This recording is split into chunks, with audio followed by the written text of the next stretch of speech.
말씀 보겠습니다. 고린도후서 4장 16절에서 18절 말씀 보겠습니다. 고린도후서입니다. 고린도후서 4장 16절에서 18절 말씀까지 봅니다.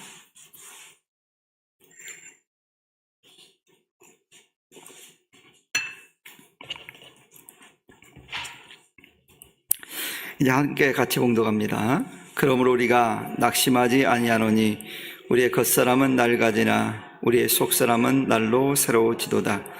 우리가 잠시 받는 환난에 경한 것이 지극히 크고 영원한 영광에 중한 것을 우리에게 이루게 하매니 우리가 주목하는 것은 보이는 것이 아니요 보이지 않는 것이니 보이는 것은 잠깐이요 보이지 않는 것은 영원함이라. 아멘. 오늘은 성숙과 성장과 성숙을 통한 변화라고 하는 말씀의 제목으로 함께 말씀을 나누려고 합니다. 제가 이 말씀을 준비한 이유는 우리 2025년도 우리 교회의 주제가 성장과 성숙입니다. 이 현수막에도 나와 있죠. 성장과 성숙이라는 주제를 가지고 우리 교회가 더 성장하고 성숙한 그런 교회와 성도가 되기를 바라는 마음을 가지고 주제를 정했습니다. 제가 고등학교 시절에 교회에 함께 신앙생활했던 친구로부터 책을 선물 받은 적이 있습니다. 남학생인지 여학생인지는 궁금하시면 나중에 따라와서 물어보세요. 어떤 친구로부터 선물을 받았습니다. 그 책은 그 제목이 이런 겁니다. 아마 많이 들어봤을 거예요. 꽃들에게 희망을 이라고 하는 그런 책입니다. 초등학생들도 쉽게 읽을 수 있는 그런 책입니다. 근데 그 책의 내용이 뭐냐면 대략 요약하면 이런 겁니다. 나비가 되기까지의 그 애벌레가 성장하는 과정, 즉 한마디로 자아를 찾아가는 과정을 다룬 책이 바로 꽃들에게 희망이라는 그런 책을 제목을 가지고 작가가 이 책을 썼습니다.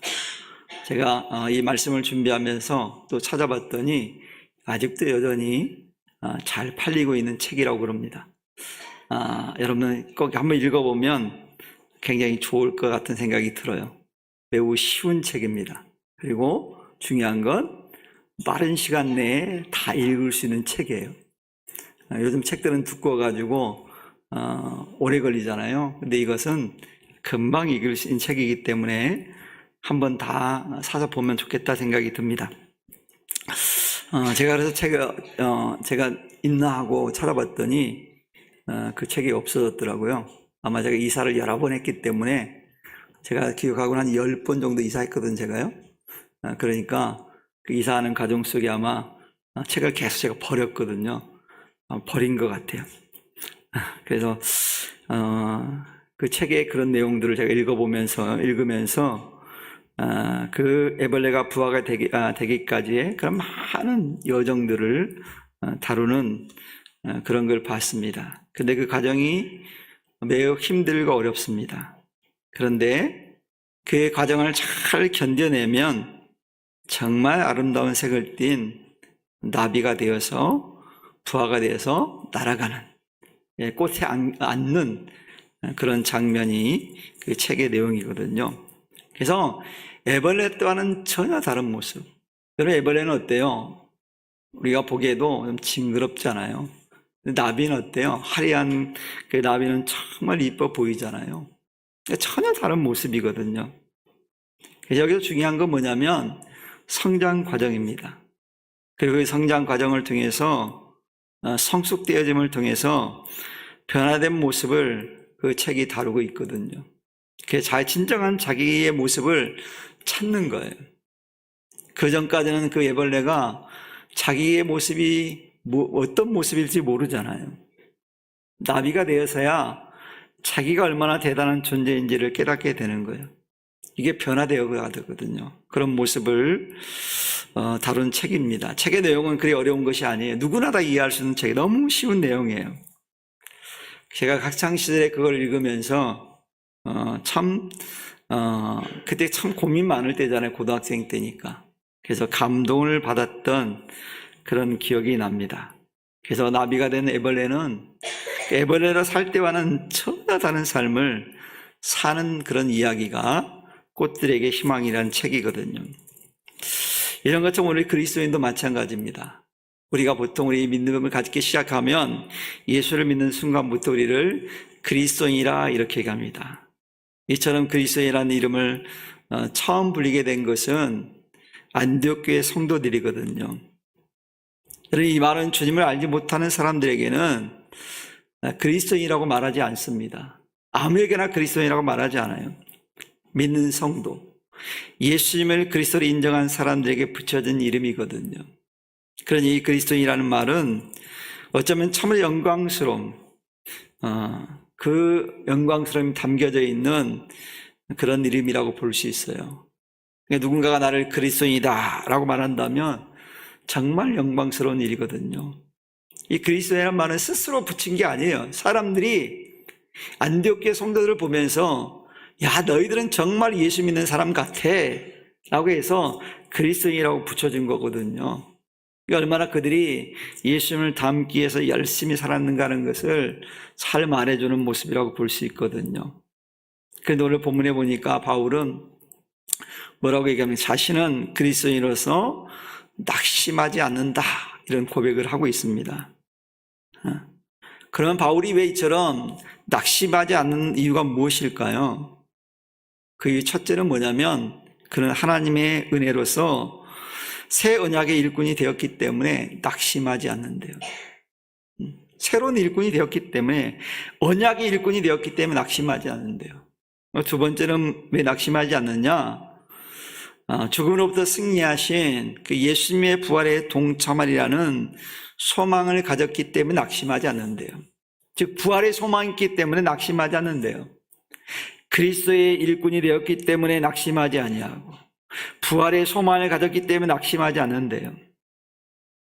세 번째는 고린도 교회 성도들의 영혼을 윤택하게 하고 하나님께 영광을 돌려야 한다는 당면한 과제가 있었기 때문에 낙심하지 않는다는 거예요.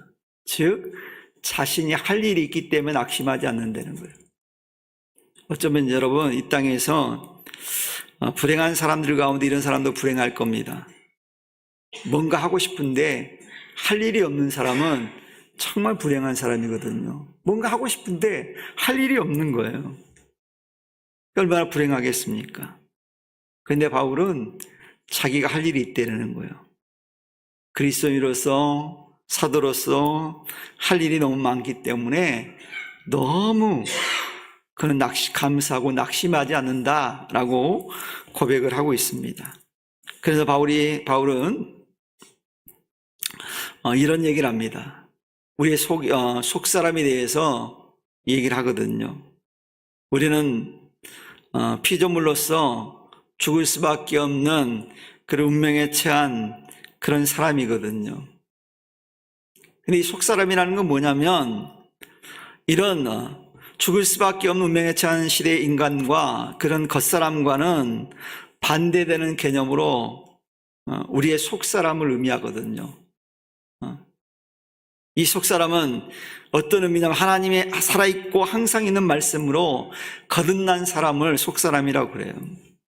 허물로 죽었다가 하나님의 크신 사랑을 인해서 그리스도와 함께 살아난 사람이고 장차 올 시대의 인간을 말하고 있어요. 예수님을 통해서 새롭게 태어난 사람, 그걸 우리가 속사람이라 그렇게 얘기해요. 그래서 바울은 이 속사람을 일컬어서 오늘 고린도후서 5장 10절을 통해서 뭐라고 말씀하고 있냐면 새로운 피조물이라 그렇게 얘기했어요. 속사람은 새로운 피조물이라는 거예요. 그리고 새 사람이라고 말도 쓰고 사용하고 있어요. 로마서 6장에서는 4절에서는 그리스도 안에서 새롭게 태어난 생명이다 이렇게 얘기하고 있어요. 이걸 종합해 보면 새로운 존재가 됐다라는 거예요. 누구를 통해서요? 예수님을 통해서 새롭게 존재가 된 사람 그렇게 얘기하는 거예요. 그래서 그러므로 누구든지 그리스도 안에 있으면 속사람이라고 말할 수 있는 거예요. 우리가 속사람이 되는 순간부터 우리는 성경은 뭐라고 하냐면 우리의 겉사람은 낡아지기 시작한다는 거예요. 우리가 젊을 때 사람하고 나이 때 사람의 모습을 보면 확연한 차이가 있잖아요. 여러분 혹시 10년 전 여러분 사진을 보셨어요? 굉장히 젊죠? 그리고 이쁘죠? 멋지게 생겼죠? 10년 전의 나의 모습이 그래요. 또 지금부터 10년이 지난 다음에 지금의 나의 모습 사진을 보면 그때는 또 어떨까요? 지금의 모습이 훨씬 더 젊어 보일 거예요. 이쁘고. 이런 것처럼 시대가 흐르면서 시간이 지나면서 우리 겉사람은 낡아지는 건 지극히 당연한 거예요. 그러나 여러분, 속사람은 어떻게 돼야 될까요? 점점점 새로워지고 성숙해져야 된다는 거예요. 근데 여러분, 제가 여러분들이 20대 때 그 모습과 지금의 어떤 나이 먹은 여러분의 모습과 똑같다면 심각한 거예요. 속사람이. 뭔가 변화가 있어야 되잖아요. 성숙돼 있어야 되잖아요. 달라져 있어야 되거든요. 근데 분명히 그리스도 안에 있는 사람들은 우리의 겉사람은 낡아지지만 우리 속은 날마다 새로워진다고 성경은 말씀하고 있어요.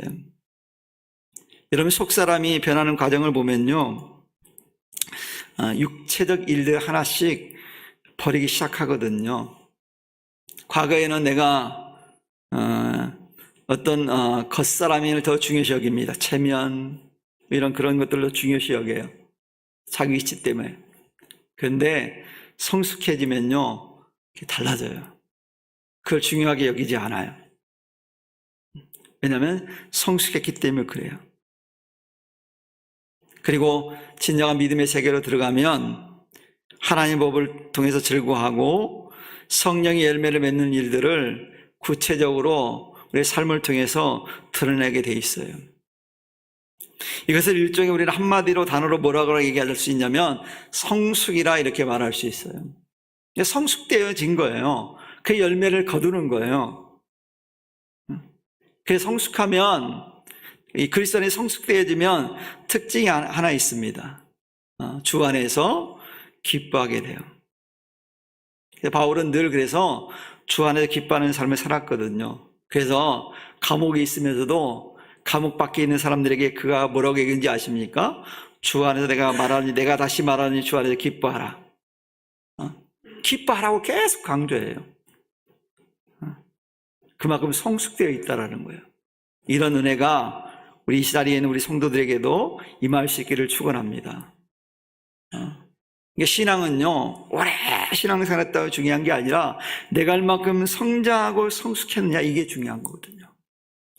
단 하루를 다녔어도요 성숙한 신앙인이 있고요, 몇십 년을 다녀도 성숙하지 못한 신앙인이 있거든요. 성장이 멈춰버린 신앙인들이 있거든요. 여러분 단 하루를 믿더라도 성숙한 신앙인의 모습을 살기를 축원합니다. 여러분이 바울은 예수 믿고 난 다음에, 예수님 만나고 난 다음에 많은 환난을 당했습니다. 그런데 오늘 읽을 말씀에 보면 자신이 당하는 환난은 잠시 받는 환난에 경한 것이다라고 말해요. 경한 것이다. 그러니까 이렇게 고백할 수 있는 원천은 뭐냐면, 영원한 생명을 상속받은 것에 비하면 이 세상에서 받는 고통은, 괴로움은 순간에 지나지 않고 하찮은 것에 불과하다는 거예요. 자기가 받은 은혜에 비교하면 이건 너무도 하찮은 거라는 거예요. 내가 받은 은혜에 비하면 지금 당하는 고난은 너무도 하찮은 거라는 거예요. 그 얘기를 말하고 있는 거예요. 이런 바울의 모습을 보면서 우리의 믿음의 사람은 우리 역시 고통과 슬픔을 바라보는 태도가 바뀌어야 됩니다. 그래서 우리는 내 자신에게 다가오는 고통과 슬픔을 보면서 그 뒤에 있는 영광을 볼 수 있어야 되는 거예요. 그리고 인내할 수 있는 성도들이 되어야 됩니다. 여러분, 바울이 로마서 8장 18절을 통해서 이런 고백을 합니다. 생각건대 현재의 고난은 장차 우리에게 나타날 영광과 좋게 비교할 수 없다. 내가 다음에 누릴 수 있는 영광하고 지금 당하는 고난을 비교해 보니까 비교 대상이 안 된다라는 거예요. 그 영광이 훨씬 크다라는 거 하는 거예요. 그래서 바울이 돌아본 것은 장차 받게 될 지극히 크고 영원한 영광에 중한 것으로서 이것은 보이지 않는 것이라고 표현하고 있어요. 보이지 않는 것이다. 여러분, 이것은 눈에 보이는 세상의 것들과는 다른 영적인 것이고 영원한 것으로서 믿음을 통해서만, 믿음의 눈을 통해서만 보여주는 것이라는 얘기예요. 왜냐하면 성경은 분명히 말씀합니다. 믿음은 바라는 것들의 실상이요 보지 못하는 것들의 증거라고 말씀했거든요. 바울은 이런 눈을 가지고 있었어요. 그렇기 때문에 보이지 않는 것이 가치가 어느 정도인가 하는 것을 너무도 잘 알고 있어요. 세상적인 기준을 가지고 가치를 판단하지 않았다는 얘기예요. 언젠가 TV를 통해서 보았는데요. 10원짜리인데 10원짜리 지폐인데 그 지폐 한 장이 얼마일까요? 10원짜리 지폐예요. 분명히 이 액면가는 10원짜리예요. 10원이라고 써 있어요. 지폐가. 이 젊은 친구들은 10원짜리 지폐 말하면 모를 거예요. 근데 이제 대부분 나이 좀 드신 분들은 10원짜리 지폐를 써봤던 분이라 알 거예요. 보셨잖아요. 10원짜리 지폐가 있었거든요, 예전에. 근데 그 10원짜리 지폐가요, 가치가 어느 정도 될까요? 분명히 액면은 10원이에요. 근데 그 가치가요, 몇억 원이 된다는 거예요. 깜짝 놀랐어요. 10원짜리인데 몇억 원이 된대요. 왜 그럴까요? 이것은 보이지 않는 가치를 가지기 때문에 그래요. 그 때문에 액면가는 10원인데 몇억 원이 되는 거예요. 여러분, 이 지폐를 보이는 것으로만 생각한다면 이 지폐는 10원에 불과합니다. 근데 보이지 않는 것을 평가하는 거예요. 그래서 보이는 것으로 그걸 평가하는 게 아니라는 거예요. 그 어떤 것은 굉장히 비싼 것처럼 보이는데 실제 가치가 얼마 안 되는 것도 있거든요. 그러니까 보이는 것이 전부가 아니라는 거예요. 이런 것처럼 믿음의 눈을 가지고 볼 때 보이지 않는 영적인 세계가 보이기 시작한다는 거예요. 바울과 그의 동역자들은 그런 믿음을 가지고 있었기 때문에 이 세상의 것들을 바라보지 아니하고 자기들에게 다가오는 모든 환난을 담대하게 이겨낼 수 있었습니다. 여러분, 오늘날 믿음 생활은 우리들 역시 인간의 눈으로 볼 수 없는 영원한 영적인 것을 보기 때문에 불신자들에게는 조롱을 당할 수도 있어요. 네? 너희는 어떻게 안 보이는데 믿어? 이렇게 하고 조롱할 수 있거든요. 여러분, 그렇지만 이런 조롱과 멸시가 하나님께서 나를 택하신 자라는 사실을 증가하고 있다는 사실을 우리는 깨달아야 됩니다. 여러분, 노아가 얼마나 조롱을 당했을까요? 그리고 심지어 예수님도 조롱을 당하셨거든요. 왜요? 그들은 보이지 않는 거예요. 근데 주님은 보이고 노아는 보였어요. 뭐가요? 하나님 말씀이 보였잖아요.